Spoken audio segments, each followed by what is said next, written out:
Hello students, in this video I, Kumar, going to solve the problems of the book Concepts of Physics written by Dr. S. C. Verma, Volume 2, Chapter 32, Electric Current in Conductors, problem number 14 to 18.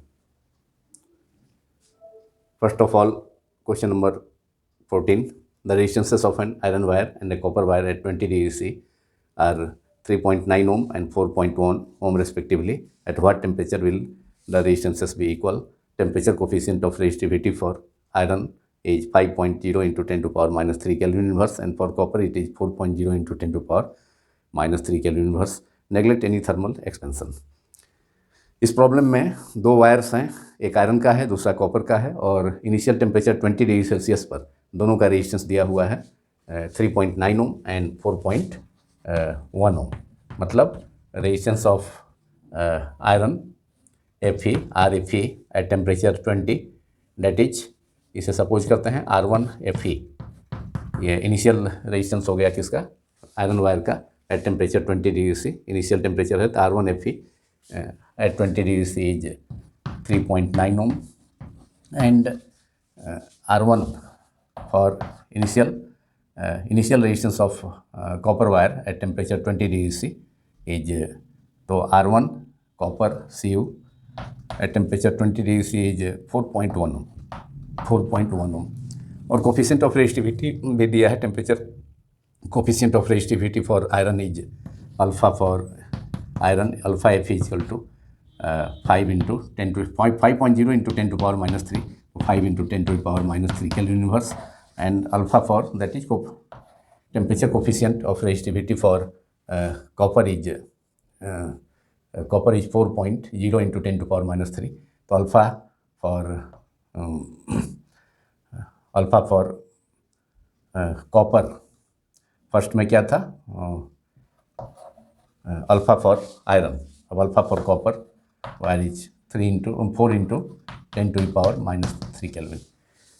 तो at what temperature will the resistances be equal, किस temperature पर दोनों wire का, मतलब copper wire का और copper का और आयरन का रेजिस्टेंस सेम हो जाएगा. मतलब लेट दैट टेम्परेचर भी, फाइनल टेम्परेचर भी T2 is T, let that temperature is T degree Celsius,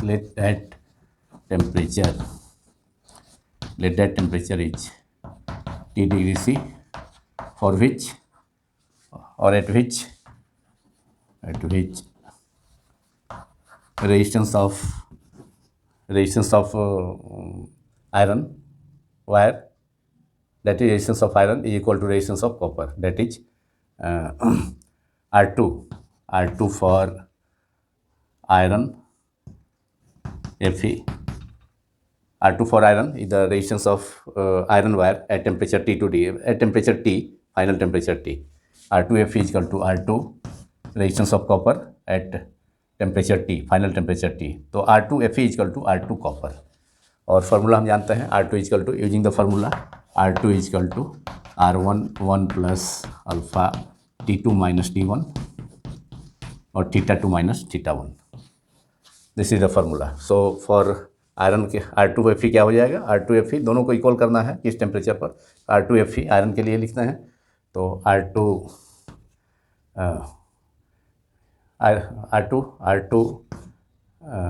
at that is R2 Fe is equal to R1 Fe 1 plus alpha Fe, that is alpha iron के लिए, alpha कितना है 5 into 10 to the power minus 3 into T2 minus T1, final temperature T है यहाँ, जिस temperature पर दोनों iron wire और कॉपर का वायर का रेजिस्टेंस सेम है होगा, तो T minus 20, initial temperature is 20 equals to R2 copper को लिख सकते हैं इस फार्मूला से, R2 equal to R1 1 plus alpha T2 minus T1. R1 की जगह हो गया R1 copper 1 plus alpha copper is given 4 into 10 to power minus 3, T2 final temperature T है माइनस T1 20, और R1 Fe का वैल्यू दिया हुआ है, और R1 Fe और R1 कॉपर मतलब ओरिजिनल रेजिस्टेंस कॉपर वायर का और आयरन वायर का दिया हुआ है. R1 Fe कितना है, मतलब 20 डिग्री सेल्सियस पर आयरन वायर का रेजिस्टेंस 3.9 है, R1Fe the resistance of the iron wire at temperature 20 degree C. Initial के लिए 1 है, फाइनल के लिए 2 है, सफिक्स का यूज किया गया है। तो R1 हो गया Fe 3.9 1 plus alpha into 10 to the power -3 T - 20 equals to R1 copper is given 4.1 1 plus 4 into 10 to the power -3 T - 20। अब इसको 4.1 अपॉन 3.9 कर देते हैं। Alpha for iron is temperature coefficient of resistivity for iron is 5 into 10 to the power -3। तो यहाँ value put कर दिया गया 5 इंटू 10 टू पावर -3। और अब इसको डिवाइड अलग अलग से ये 4.1 upon 3.9 equals to 1 plus 5 into इतना 10 to power -3 T - 20 upon 1 plus 4 into 10 to power -3 T - 20। दोनों को इस इक्वेशन को रेशियो में ले आया जाए तो 4 पॉइंट, उसके बाद सेपरेट करना होगा T - 20 वाले टर्म को। तो ये हो गया 4.1 अपॉन 3.9 इक्वल्स टू, नहीं तो इसको सीधे मल्टीप्लाई करके भी कर सकते थे, तो वैसे भी कर सकते हैं। 3.9 ब्रैकेट हटा दिया जाए, 3.9 into 1 3.9 plus 3.9 into 5 into 10 to the power -3 T - 20 equals to 4.1 1 plus 4 into 10 to the power -3 T - 20 that is 4.1 into 1, तो 4.1 plus 4.1 into 4 multiplied by 10 to power -3 T - 20 और 4.1 माइनस 3.9 इक्वल्स टू 4.1 माइनस 3.9। 3.9 को RHS में करते हैं और second term 4.1 into 4 into 10 to power -3 T - 20 को LHS में करते हैं। साइड चेंज करते हैं जिससे कि T वाला टर्म एक साइड में हो जाए और दूसरा जो टर्म जिसमें T नहीं प्रेजेंट है 3.9 4.1 एक साइड हो जाए। तो 4.1 माइनस 3.9 इक्वल्स टू, अब equals to 3.9 into 5 that is 9 into 3.9 में 3.9 में 5 से मल्टीप्लाई करेंगे तो 9 इंटू 5 45 रिमाइंडर 4 5 इंटू 3 15 प्लस 9 19.5।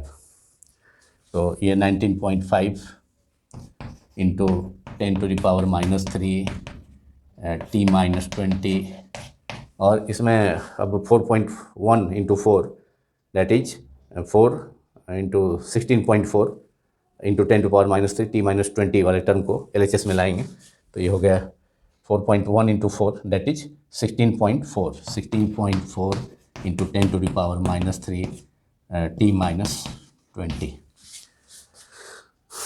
अब ये हो गया है ये 4.1 माइनस 3.9 0.2 इक्वल्स टू, अब इसमें 90 ये T - 20 कॉमन ले लिया जाए और 10 टू पावर -3 भी, तो 10 टू पावर -3 इंटू T - 20 और ये यहाँ बचेगा फर्स्ट टर्म में RHS में 19.5 माइनस 16.4।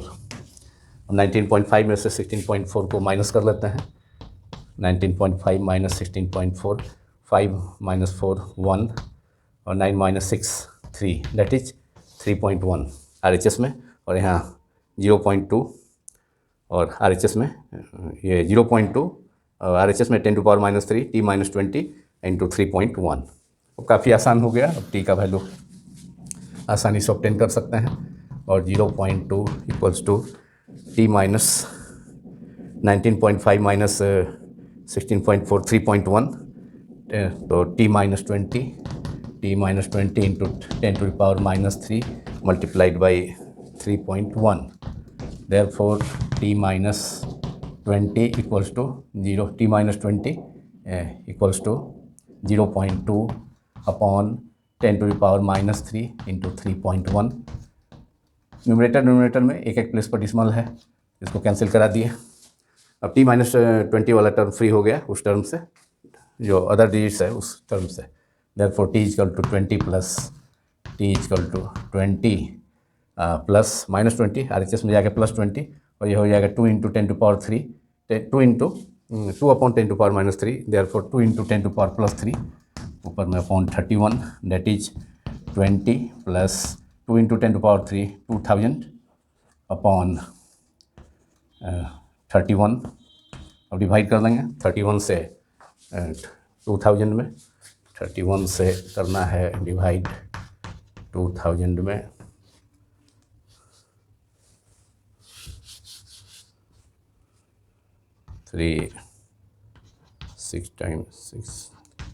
6 टाइम 186, 14, now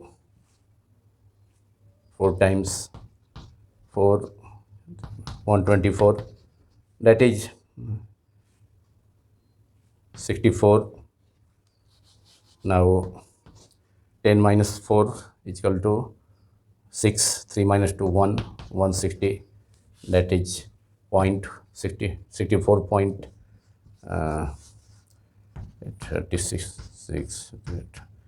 times 64.5, ये आ गया 64.5, that is final temperature T is equal to 20 plus 64.5, that is 80.5 degree CA. Answer. This is the final temperature T is equal to 80.5 degree C, at which resistances of iron wire and copper wire will be equal. This is the answer. Final temperature is T is equal to 80.5 degree C.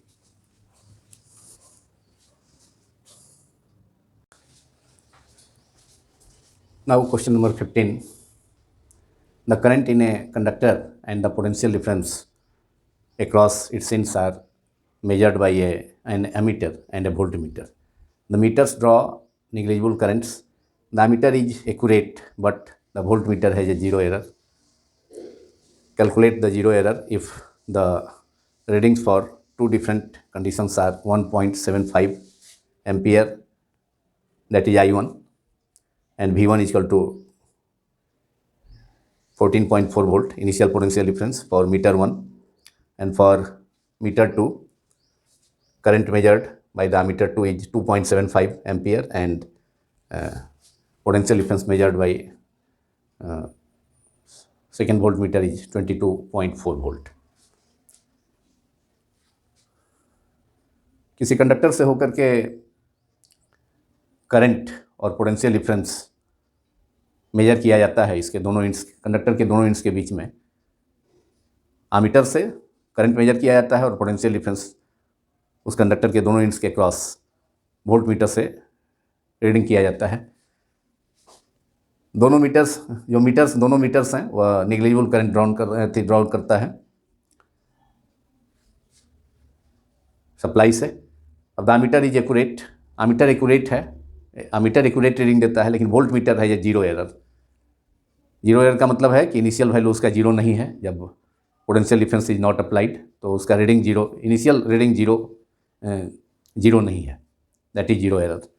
Calculate the zero error if the reading for two different conditions are 1.75 A first meter के लिए है और ammeter के लिए, volt meter का 14.4, दैट इज I1 equal to 1.75 ampere, I2 equal to V1 equal to 14.4 volt, और करंट है 2.75 सेकेंड मीटर के लिए I2, और वोल्ट मीटर के लिए V2, सेकेंड वोल्ट मीटर के लिए V2 इजकल टू 22.4.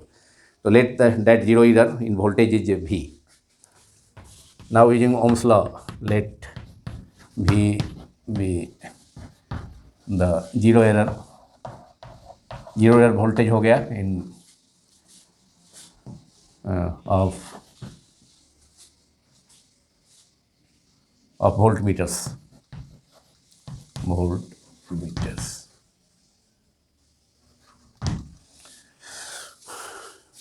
यहाँ जीरो एरर है दोनों वोल्ट मीटर्स में, मतलब शुरू का जब पोटेंशियल डिफरेंस अप्लाई नहीं किया गया है तो उस सिचुएशन में उसका रीडिंग वोल्ट मीटर का नीडल जीरो पर होना चाहिए, जो कि जीरो पर नहीं होता है। कुछ वोल्टेज वो बतलाता है, वह वोल्टेज मालूम करना है कितना है, मतलब जीरो एरर वोल्टेज कितना है वह मालूम करना है, जो कि जीरो नहीं है, अदर देन जीरो। तो using Ohm's law, I varies as V, therefore V varies as I, तो V1 by V2 equals to I1 upon I2। Using Ohm's law, I varies as V और V varies as I, और V1 initial reading है first meter के लिए 4, लेकिन उसमें error है, 0 error है, तो एग्जैक्ट वैल्यू नहीं है, तो माइनस वही वैल्यू भी होगा, 14.4 माइनस भी हो जाएगा। और फिर सेकेंड वोल्ट मीटर में भी 0 एरर है, तो उसका वैल्यू है ऐसे दिया हुआ 22.4, लेकिन एरर के साथ है, 0 एरर है, तो 22.4। यहाँ भी जो एरर है वोल्टेज में उसको माइनस भी। और I1 which 1.75 ampere first meter का अमीटर का रीडिंग है, और सेकेंड मीटर का 2 का 75। अब ये डिसमल से डिसमल कैंसिल हो गए एक प्लेस पर RHS में, और ये 25 से कैंसिल हो जाएगा 7 टाइम, और ये 25 से कैंसिल हो जाएगा 11 टाइम, तो 7/11 हो गया, और दैट इज 7/11। और अब क्रॉस मल्टीप्लिकेशन कर दिया जाए, 11 मल्टीप्लाइड बाई 14.4 माइनस भी equals to 7 multiplied by 22.4 minus भी, और अब ब्रैकेट हटा दिया जाए, 11 इंटू 14.4 माइनस 11 भी इक्वल्स टू 7 इंटू 22.4 माइनस 7 भी, मल्टीप्लाई कर लिया जाए 14.4 इंटू 11, तो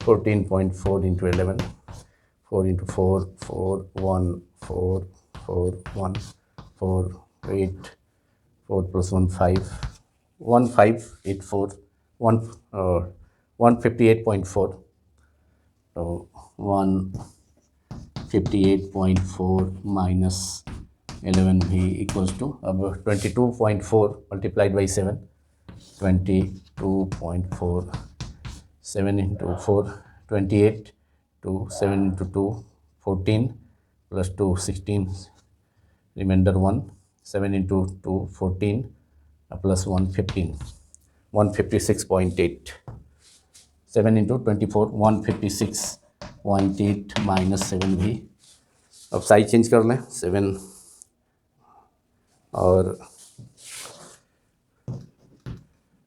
-11 भी, -11 भी, +7 भी, -7 भी को LHS में ले जाते हैं, और 155.84 को 158.4 को RHS में ले आते हैं, तो 156.8 माइनस 158.4, और +7 भी, -11 भी, +7 भी, -11 भी, तो 11 भी नेगेटिव ज़्यादा है, -11 भी, +7 तो -4 भी इक्वल टू, यहाँ पर भी माइनस हो जाए 156.8 माइनस 158.4, इसको दोनों को माइनस करें तो 158.4, ये भी नेगेटिव में आएगा, क्योंकि 156.8 में माइनस करना है 158.4, तो 14 में से 4 में से 8 गया 6, 14 minus 8 6, 7 minus 6 1, that is -1.6,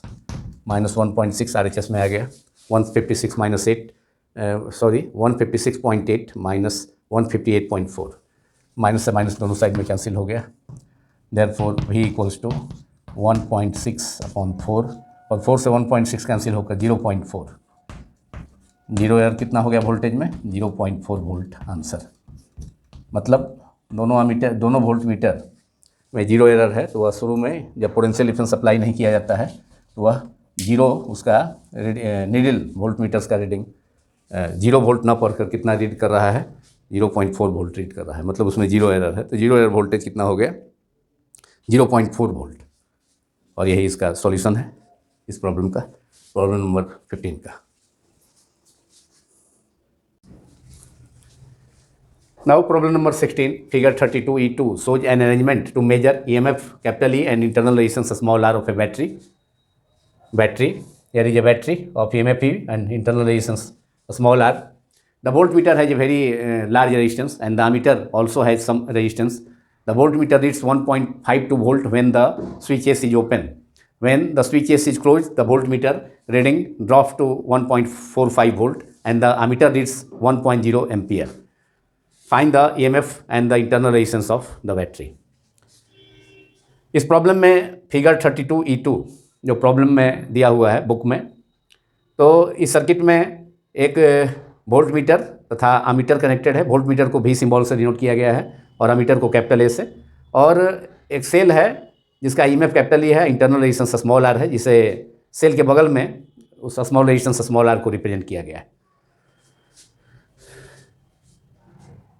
volt meter का रेजिस्टेंस काफ़ी लार्ज है और अमीटर का भी कुछ रेजिस्टेंस है। Volt meter is 1.5 volt when the switch S is open. तब जब स्विच एस, ये स्विच है, जब स्विच एस ओपन है उस सिचुएशन में इस सर्किट से होकर कोई करंट फ्लो नहीं करेगा। तो उस सिचुएशन में वोल्ट मीटर मेजर करेगा ईएमएफ। वोल्ट मीटर के द्वारा मेजर जो पोटेंशियल डिफरेंस होगा वह सेल का क्या होगा, ईएमएफ होगा, EMF capital E in the open circuit. But when switch S is closed, then the voltmeter measures potential difference of the cell. So we have to find EMF and the internal resistance of the cell. The EMF of the cell कितना हो गया, open circuit में EMF of the cell हो जाएगा, volt meter major करेगा cell का EMF। तो in the open circuit, और EMF क्या होता है, सेल के पोटेंशियल डिफरेंस का मैक्सिमम वैल्यू होता है। सो 1.52 volt is the EMF of the cell, which is the voltmeter reading in the open circuit. So in the open circuit voltmeter measures EMF of the cell, because in case of EMF no current is drawn from the cell or battery. So voltmeter in the open circuit voltmeter reading, और ये equal हो जाएगा, ये is equal to EMF of the cell, EMF of the cell connected in the circuit, and EMF of the cell जिसे capital E symbol से denote किया गया है, और वह कितना है, प्रॉब्लम में दिया हुआ है, volt meter is 1.52 volt when the switch S is open. तो स्विच एस ओपन है तो ओपन सर्किट में क्या होगा, वोल्ट मीटर का रीडिंग क्या देगा, वोल्ट मीटर क्या मेजर करेगा, when no current is drawn from the cell, no current flows in the circuit when in the open circuit, when switch S is open, then voltmeter measures the EMF of the cell, which is the maximum value of potential difference of the cell, which is 1.52 volt. तो first part का answer हो गया 1.2 volt, 1.52 volt voltmeter reading in the open circuit is equal to EMF of the cell capital E 1.52 volt. But when the switch S is closed, the voltmeter reading drops to 1.45 volt. So when switch is closed, then current flows in the circuit, and the value of the ammeter reading is 1.0 ampere. That is ammeter reading is the value of current in the circuit when the switch is closed.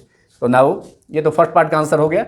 अब इसमें when the switch S is closed, then current flows through the circuit, and ammeter reading is current flows in the circuit, which is measured by the ammeter as 1.0 ampere. So when the switch S is closed, then ammeter reading is the current in the circuit, then the ammeter reading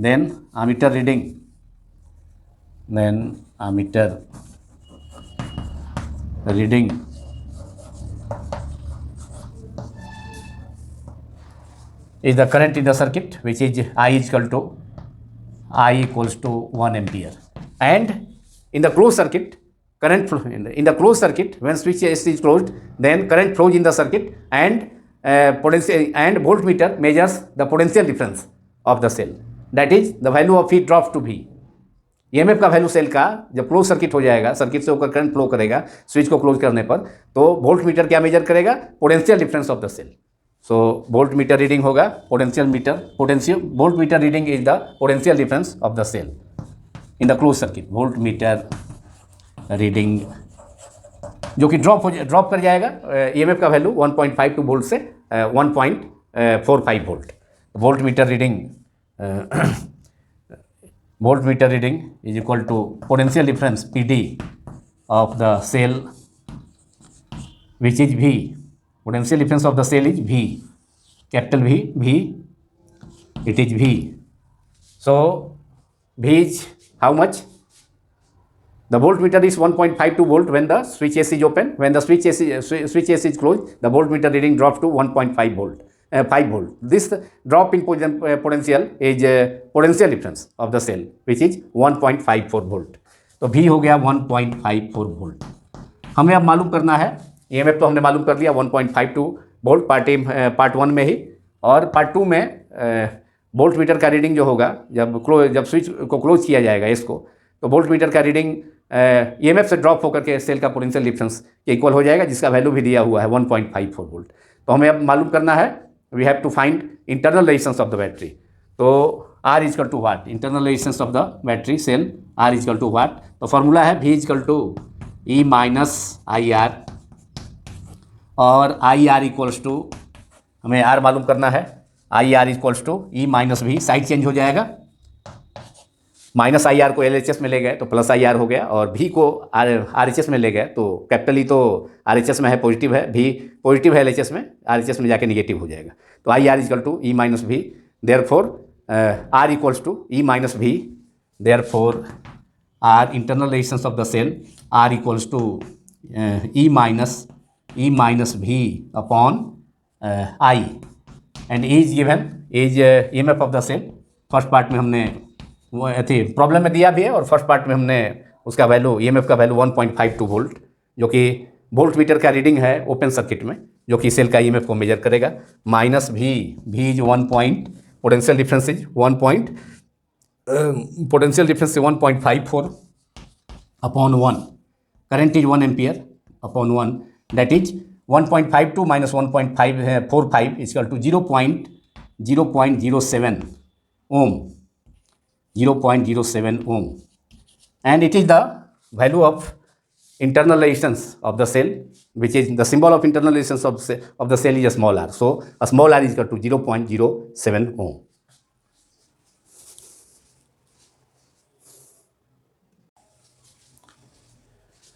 Now question number 17, that is problem number 17. The potential difference between the terminals of a battery of EMF 6 volt and internal resistance 1 ohm drops to 5.8 volt when connected across an external resistor. Find the resistance of the external resistor. एक battery है जिसका EMF 6 volt है और internal resistance 1 ओम है, और उसे जब एक एक्सटर्नल रजिस्टर से कनेक्ट किया जाता है, एक्सटर्नल रजिस्टर जिसका रेजिस्टेंस मालूम करना है, उसे कनेक्ट करने पर सेल का EMF 6 वोल्ट से ड्रॉप होकर 5.8 वोल्ट हो जाता है, मतलब पोटेंशियल डिफरेंस हो जाता है. इसलिए कि जब सेल को एक्सटर्नल रजिस्टर से जोड़ा जाएगा तो उस रजिस्टर से होकर करंट फ्लो करेगा, तब क्लोज सर्किट की स्थिति हो जाएगी, और क्लोज सर्किट में के केस में बैटरी का EMF, बैटरी का जो पोटेंशियल डिफरेंस है वह EMF, बैटरी का जो पोटेंशियल ड्रॉप होगा बैटरी के क्रॉस, वह EMF से वह पोटेंशियल डिफरेंस कहलाएगा, EMF से ड्रॉप होकर के PD के इक्वल हो जाएगा. जैसे कि इसका सर्किट भी एक स्केच किया जा सकता है. सेल है जिसका EMF इंटरनल रेजिस्टेंस बगल में दिखाते हैं, इंटरनल रेजिस्टेंस को सेल में भी दिखाया जा सकता है नीचे सिंबल R दे करके, लेकिन यहाँ पर सेल का इंटरनल रेजिस्टेंस को अलग से रजिस्टर, जैसे रेजिस्टेंस को रिप्रेजेंट किया जाता है उसी ढंग से रिप्रेजेंट किया गया है. और ऐसे अगर R बगल में रिप्रेजेंट रेजिस्टेंस इंटरनल रेजिस्टेंस को नहीं किया जाए तो सेल के सिंबल, सेल में ही ऊपर EMF को और नीचे इंटरनल रेजिस्टेंस को रिप्रेजेंट किया जाता है, इंटरनल रेजिस्टेंस को स्मॉल r से और EMF को कैपिटल E से. तो सेल जिसका EMF ही है, इंटरनल रेजिस्टेंस R है, और EMF का वैल्यू दिया हुआ है कितना है, ये 6 वोल्ट है, और इंटरनल रेजिस्टेंस का वैल्यू 1 ओम है सेल का. और इसको अब एक्सटर्नल रजिस्टर से जोड़ दिया जाए, एक्सटर्नल रजिस्टर से जिसका रेजिस्टेंस कितना है, कैपिटल R है, और कैपिटल R मालूम करना है हमें. तो वैसे ही क्या होगा, सर्किट पूरा हो जाएगा, और इस रजिस्टर से होकर के, सेल से होकर के करंट, रजिस्टर इस सर्किट में करंट फ्लो करेगा, और सेल से करंट फ्लो करेगा रजिस्टर से भी होकर के, तो एक्सटर्नल रजिस्टर से होकर के, तो सर्किट में जो करंट फ्लो करेगा वो कितना है, I है, I. तो इसके कारण अब जो रजिस्टर है उसके अक्रॉस भी पोटेंशियल ड्रॉप होगा, जिसे ओम्स लॉ से V equal to I R, जो इक्वल होगा V equal to I R से. अब R का वैल्यू हमको मालूम करना है, लेकिन उसके पहले हमको I का वैल्यू मालूम करना होगा.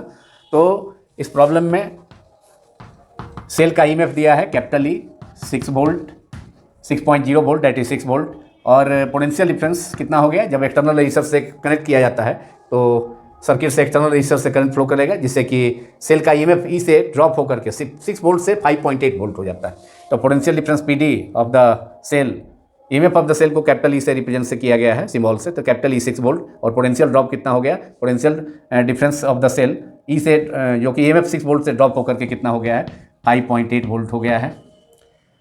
When connected across an external resistor of resistance capital R, तो find the resistance of the external resistor, मतलब एक्सटर्नल रेजिस्टेंस का रेजिस्टेंस कैपिटल आर मालूम करना है, लेकिन उसके पहले करंट मालूम करना होगा। तो सेल के डिस्चार्ज के केस में, यहाँ सेल का डिस्चार्जिंग का केस है, तो डिस्चार्जिंग के केस में पोटेंशियल डिफरेंस ईएमएफ और इंटरनल रेजिस्टेंस और करंट में हमें करंट पहले चाहिए, तो V equal to E minus I R, और V equals to 5.8 volt equals to E equal to 6 minus I मालूम करना है, और इंटरनल रेजिस्टेंस सेल का कितना है, R इक्वल टू 1 ओम, जो कि यहाँ पर सेल के बगल में इंटरनल रेजिस्टेंस को रिप्रेजेंट किया गया है। तो 6 इंटू 1 आई इंटू 1 हो जाएगा, और अब माइनस आई इंटू 1 क्या हो, ये हो जाएगा 6 minus I.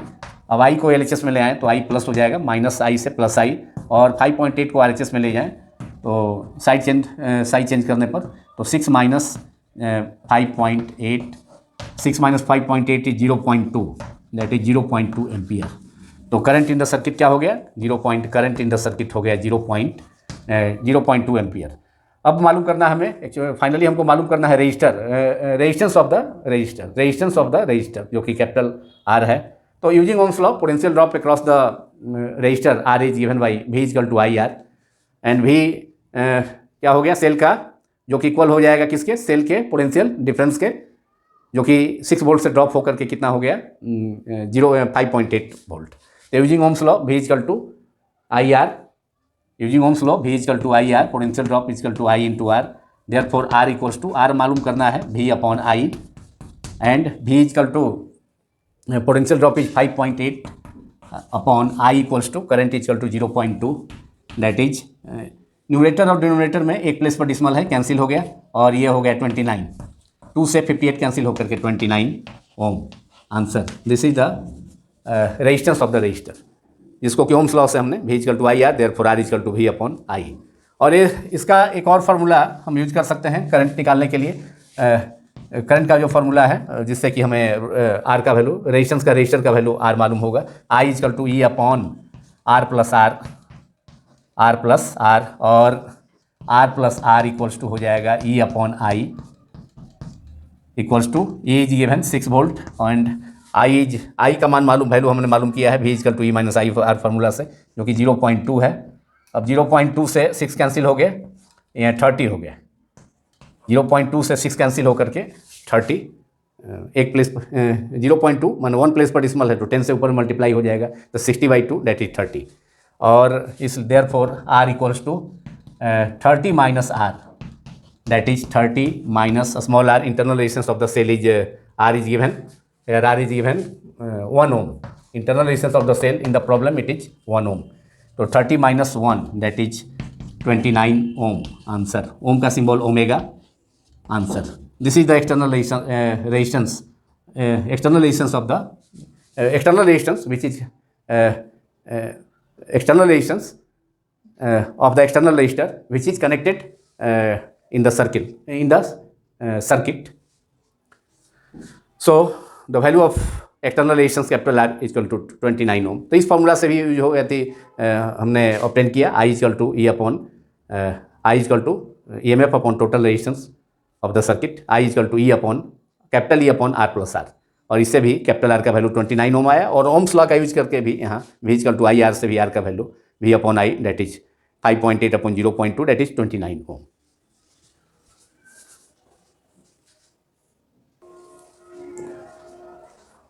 In last problem number 18, the potential difference between the terminals of a 6.0 volt battery is 7.2 volt when it is being charged by a current of 2 ampere.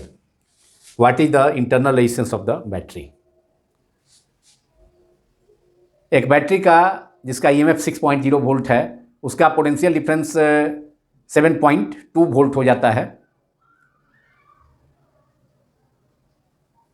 Potential difference between the terminals of the cell becomes 7.2 volt जब उसे बाहर से current 2 ampere का current भेजकर बाहर से charge किया जाता है। तो what is the internal resistance of the battery, cell का उस बैटरी का इंटरनल रेजिस्टेंस क्या है, मालूम करना है क्या है। फाइंड करना है। तो यहाँ सेल को, अगर ये सेल का सिंबल है, ये वर्टिकल लाइन, दो पैरेलल लाइन, एक वर्टिकल, एक बिग, दूसरा सेकेंड स्मॉल, और बिग लाइन प्लस को रिप्रेजेंट करता है और स्मॉल पैरेलल लाइन वो रिप्रेजेंट करता है, वर्टिकल लाइन रिप्रेजेंट करता है निगेटिव टर्मिनल को। जब करंट को बाहर से भेजा जाएगा तो उस सिचुएशन में करंट का डायरेक्शन अब चेंज हो जाएगा। पहले जब सेल से करंट जब सेल को रजिस्टर से कनेक्ट किया जाता है तो सेल से रजिस्टर में करंट जाता है। अब यहाँ सेल को चार्ज करना है तो बाहर से करंट एक्सटर्नल सोर्स के द्वारा, एक्सटर्नल सप्लाई के द्वारा इस सेल के अंदर सेल में करंट भेजा जाएगा। तो करंट का डायरेक्शन क्या होगा, चेंज हो जाएगा डिस्चार्जिंग के कंपेरिजन में। डिस्चार्जिंग के केस के कंपेरिजन में इसमें करंट का डायरेक्शन चेंज हो जाएगा। चार्जिंग का केस हो गया ये। तो चार्जिंग के केस में करंट को बाहर से भेजा जाएगा, जैसा कि इस डायग्राम में रिप्रेजेंट किया गया है। तो चार्जिंग के केस में सेल का ईएमएफ, सेल का पोटेंशियल ड्रॉप, वह सेल के टर्मिनल का जो पोटेंशियल ड्रॉप होगा, पोटेंशियल डिफरेंस, वह ईएमएफ से बढ़ जाता है। मतलब V इक्वल टू, और उसके लिए फॉर्मूला है पोटेंशियल डिफरेंस सेल का EMF internal resistance and current के बीच में, वह फॉर्मूला है V equal to E plus IR। क्योंकि करंट का डायरेक्शन चेंज हो जा रहा है इस केस में, चार्जिंग के केस में। तो using the formula during the charging. तो और जो प्रॉब्लम में दिया है वह सेल का ईएमएफ कितना है, EMF equal to 6.0 volt, that is 6 volt, और पोटेंशियल डिफरेंस 6 वोल्ट से बढ़कर के 7.2 वोल्ट, मतलब 1.2 वोल्ट से इंक्रीज कर गया जब सेल को बाहर से करंट भेज करके, एक्सटर्नल सप्लाई सोर्स से करंट भेज करके चार्ज किया जा रहा है। और करंट जो भेजा जा रहा है बाहर से, करंट का वैल्यू है 2.0 एम्पियर, दैट इज 2 एम्पियर। और मालूम करना है what is the internal resistance of the battery. Internal resistance का सिंबल स्मॉल r होता है। तो in case using the formula, in the case of using the formula in case of charging of a battery or cell, in the case of the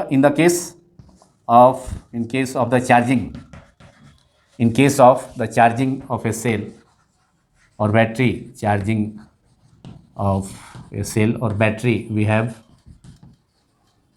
potential difference EMF से increase कर जाएगा। Relation है V equal to E plus IR।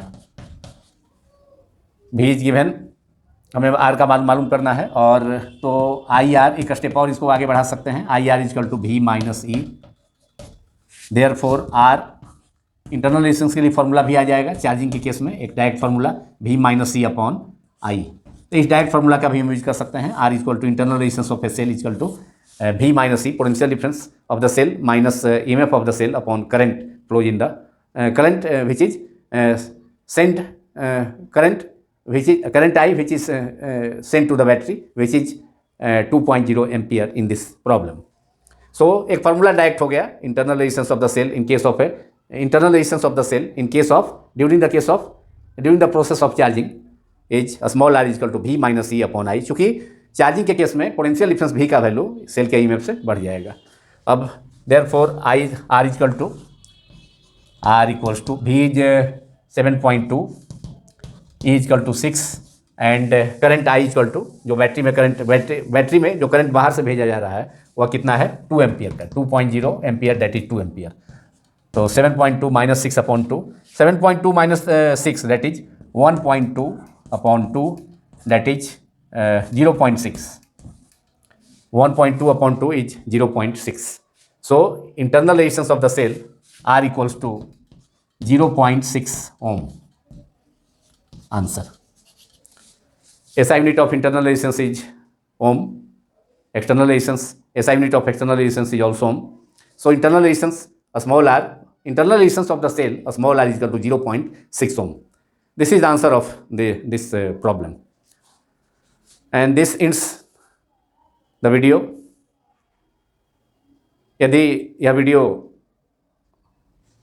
आप सभी को पसंद आया हो तो इसे अधिक से अधिक संख्या में लाइक करें, दूसरों से शेयर भी करें, दूसरों को भी जानकारी दें इस चैनल के बारे में। तथा अब तक आपने अगर सब्सक्राइब नहीं किया है तो सब्सक्राइब करना ना भूलें, तथा दूसरे को भी बताएं इसके चैनल के बारे में, जिससे वे सब्सक्राइब कर इस चैनल के मटेरियल्स का लाभ उठा सकें। Thank you very much.